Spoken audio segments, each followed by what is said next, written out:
Guess who's back from New York? I've been back for around 2 weeks now, and it's been a very hard-hitting culture shock returning to England as it was leaving it. This video is just going to be about my observations, and like my other videos, it will be a diary vlog for myself.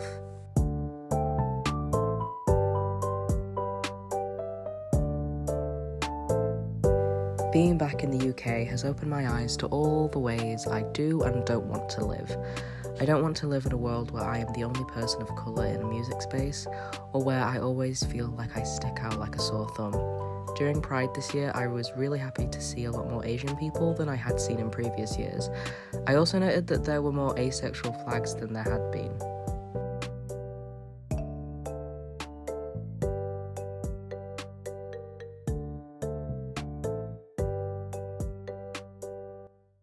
Being a minority and being ridiculed and fetishized since I was conceived, one has to learn the art of living when all the systems in the world are telling you to die.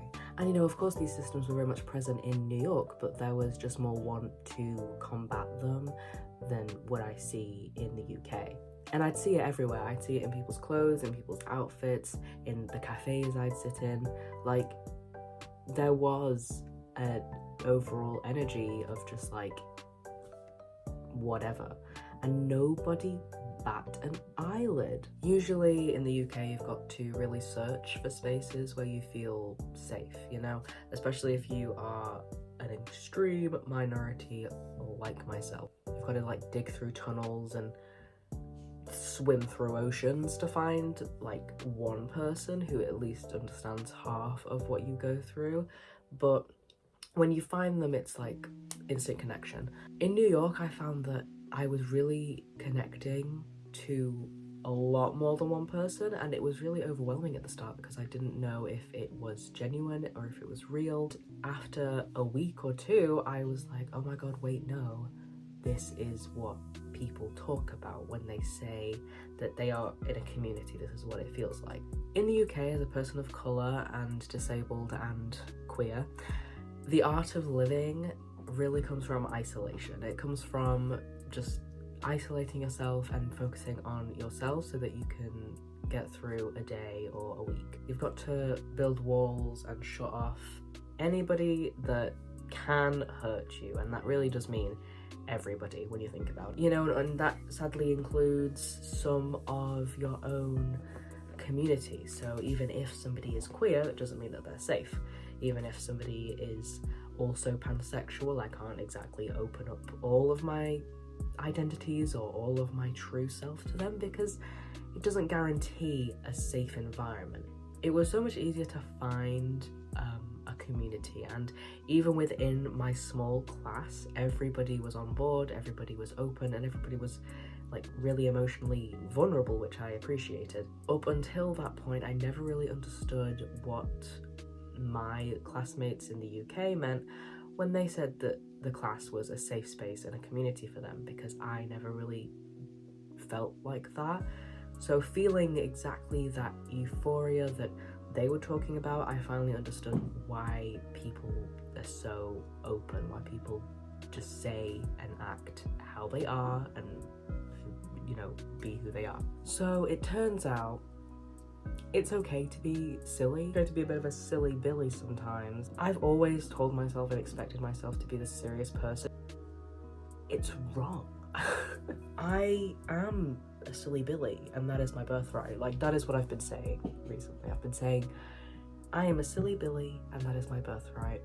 And with that as well, it is okay to be complex, strange. I think with all that I have seen, heard, and my lived experience as an 18-year-old, I am coming to realize that life is really unserious. Like, I don't know why we pretend. It can get serious, but life as a whole, this is a pretty silly experience if you think about it. It is really ridiculous, and I don't know why we take it so seriously all the time. And I take it so seriously 24/7 to the point where it's stressful, right? Like, that is not what we do. To the point where I was stressed over like bleaching my eyebrows You know? That shouldn't be a thing. I should just be able to bleach my eyebrows, live the experience, and then talk later, right? Little things like that. Cutting these parts of my hair, just do it. It's just, I'm so tired of thinking so little of myself when this world is literally massive. Recently I found out the embarrassment, like that feeling of like, oh my god, is just a reaction of the ego, and so I've been trying to feel less embarrassed and just doing things. To prove a point to myself, I've like booked lots of free Eventbrite things just because like, why stay indoors? And if you're gonna stay indoors, why not get dressed? And if you're gonna get dressed, why not just like peek outside your window? And if you're gonna peek outside your window, why not open the window? You know what I mean? Step by step, we're getting there. And because, you know, like things I do to protect myself, like not talked to people, or like the constant, I guess, shutdown. I don't really know how else to describe it other than like a shutdown. It gets you nowhere. And it's always the same shit, and it's so tiring, and you can't stop it, so you've got to like reverse park that shit and just be like, you know what? I'm done for the day. The conclusion I'm coming to though is you can't have all these opportunities, have all these experiences, learn things, and then not be emotionally attached, or not cry about it, or not get angry. It's impossible. So basically you've got to like yourself.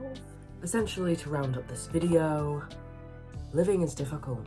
You've got to practice. You've got to practice it over and over and over again until your heart stops beating, okay? In New York, I learned that a lot can happen in 4 weeks, and a lot can happen in a day.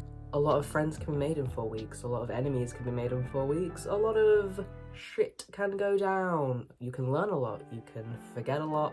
I'm here for the ride. I think there's a lot in store for the next 3 years of my life as I am starting university in 2 weeks. I'm nervous, I'm anxious, of course I am, but I'm excited. I'm excited to see what happens. I hope you enjoyed this ramble. I hope to do more of these soon. Stay hydrated. Toodles.